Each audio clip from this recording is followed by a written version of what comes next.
And we are back. 5:30 is the time. In our developing story this morning, cleanup crews will be back at work this morning, sopping up the oil and diesel left in the wake of a tugboat that sunk off of Treasure Island. We'll roll some of this video for you. This is video of the cleanup operation as it happened yesterday, moments after the crash. Having problems getting that video rolled, but we'll get it there in just a moment. In any case, yesterday that decommissioned tugboat, the USS Winona, sank where it was moored on the eastern side of Treasure Island, and we'll get that video rolling in just a bit. In any case, that oil sheen stretched out for several hundred yards. Pollution investigators responded with an absorbent boom and other cleanup materials. And here you can see them hard at work, those boats there off to the side. And this is that absorbent boom that we're talking about. And they're laying down basically those absorbent pads that soak up the oil. And then they collect those pads after they're saturated. We spoke with members of the Coast Guard. They say that today they're going to try and raise that tugboat. So we'll be monitoring the situation out there live. In fact, KRON 4's Yulia is out there live this morning. We'll be chatting with her momentarily, but I did want to give you first a lay of the land. We brought up Google Earth here and a map overhead looking down on obviously the Bay Bridge, and here's Treasure Island. We'll bring this map full screen. I'll draw on it and talk a little bit about what's going on. So Treasure Island is here. This is the Berkeley Marina. Now keep that in mind. That'll become important here in just a couple of minutes. In any case, the tug located on the eastern side of the island, it sank yesterday about noontime, and let's see, are we seeing it? I don't think you're seeing what I'm drawing here on the map. We'll try and get that fixed here momentarily. In any case, the tug sank there on the eastern side. There we go. But they didn't get to it before a thin sheen of oil and gasoline now. See how it stretched all the way from Treasure Island out to the Berkeley Marina located out here. So they've got quite an area that they have to clean up. Not is it just the immediate area where most of the diesel and oil spilled, but they've got that sheen now that stretches all the way out across the bay to the Berkeley Marina. So that's the lay of the land, Google Earth giving us this perspective. And again, KRON 4's Yulia is out there. We've been seeing live pictures from her just moments ago, and we'll be chatting with her again coming up in just a minute. In fact, she's out there now. Yoli, can you hear me? Yeah, I can hear you, James. Oh, good morning, Yoli. Good morning.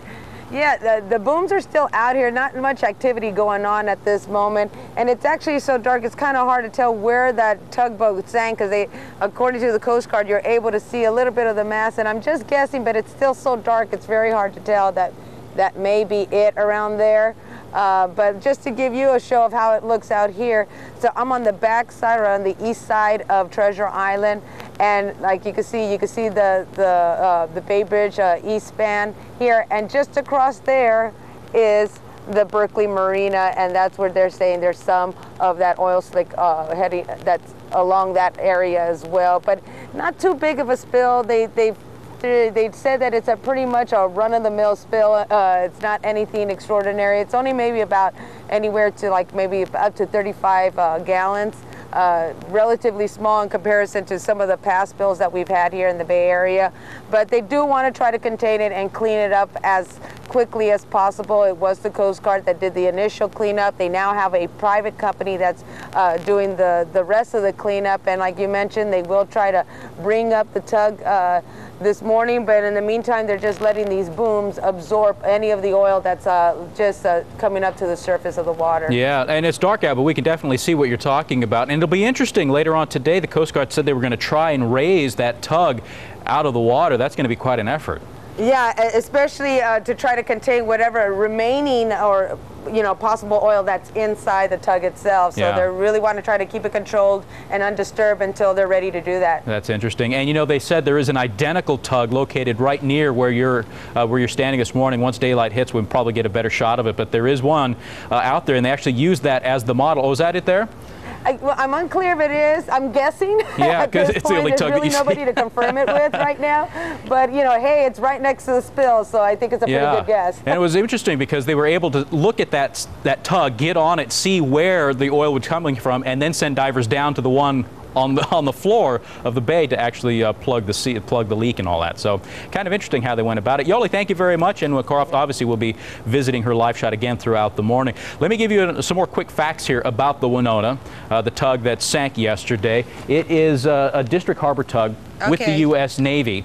It was commissioned back in 1940. That's when it was built and put into service the year after that. And it stayed in service for about 33 or so years before it was finally decommissioned in 1974. It was brought to the Bay Area. It was purchased, brought to the Bay Area, and was undergoing refurbishment when it sank yesterday. What they're going to do with the tug once they bring it up, still unknown. But we have some folks out there saying not only is the tug that sunk, but that identical tug that's still moored to Treasure Island, they ought to be taken away before they cause any environmental harm. So we'll let you know what happens. But let's put this in perspective. You do remember that this is only 35 gallons that leaked out into the bay yesterday. That pales in comparison to the biggest oil spill in Bay Area history. You'll remember these images of the Costco Busan spill back in 2007. More than 58,000 gallons of heavy bunker fuel spilled into the bay after that ship ran into the Bay Bridge, and you can see all of that oil floating there beneath the Bay Bridge.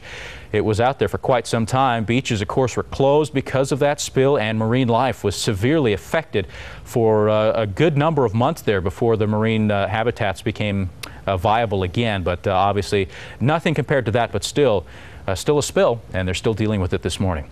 All right, our developing story at this hour that we're also following out of the East Bay, 5-year-old Hassani Campbell. Been missing for 8 days now. The FBI and Oakland police say they're getting fewer leads than they had hoped for. Over the weekend, they searched a salt marsh and an auto wrecking yard in Hayward. They wouldn't say exactly why they were searching or what led them out there, but you can see here what it looked like as they were out there, that wrecking yard. Right now, the reward for information about the boy's disappearance is up to $10,000. If you have information, call the Oakland Police Department. Meanwhile, last night, supporters gathered in the Rockridge district. That is where Hassani disappeared Monday, a week ago. Family and friends gathered to mark that 1 week since the little boy disappeared. They put candles out on the ground. They also put up balloons with Hassani's favorite cartoon characters on them. Here's what Hassani's foster parents had to say. So what we're asking is that if you want to help keep our son in the news, don't let him become a picture on a milk carton box 5 years later that you never found. You want to help? That's what you do. All of you, that's what you do. All we want is our children home. We want Hassani found and Aaliyah back with us. That's all any parent ever wants. I would gladly trade my life now for his. If something's wrong with him, I don't care. The Rockridge community obviously still in a state of confusion and shock over the little boy's disappearance. And as you heard Hassani's family say, they just want him home. Again, if you have any information, call Oakland Police. All right, at 5:37, we also want to get an update on the weather this morning. It is Tuesday, a cooler start, a warmer afternoon in store. We've got Drew Harmon standing by with a look at the numbers. Good morning, Drew. Good morning, James. Yes, indeed, a mild start all around the Bay Area so far today. We're looking at a little bit of patchy fog out there. In fact, taking a look at our last satellite shot from 5 o'clock this morning, 60s, and keeping that way for the weekend and into early next work week. It's 5:41 in the KRON 4 Morning News. Let's get a check on traffic with George. And a look at the ride on Interstate 80 here in the westbound direction.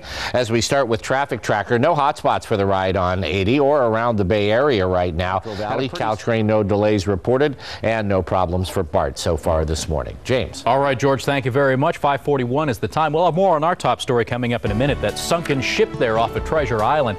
But first, as we go to break, more live pictures again. We've reconnected with the satellite there for the station, the TV station here in West Palm Beach. A beached whale. There you see it on the shoreline there of the Juno Beach Pier. You've got obviously onlookers there, a lot of them desperate to figure out what to do to keep this whale alive. You see they put wet blankets and towels over it to keep it moist. We're going to keep following this story and let you know how it turns out if we can. As long as these live pictures stay with us, we'll keep sharing them with you. Stay tuned. The KRON 4 Morning News will be right back.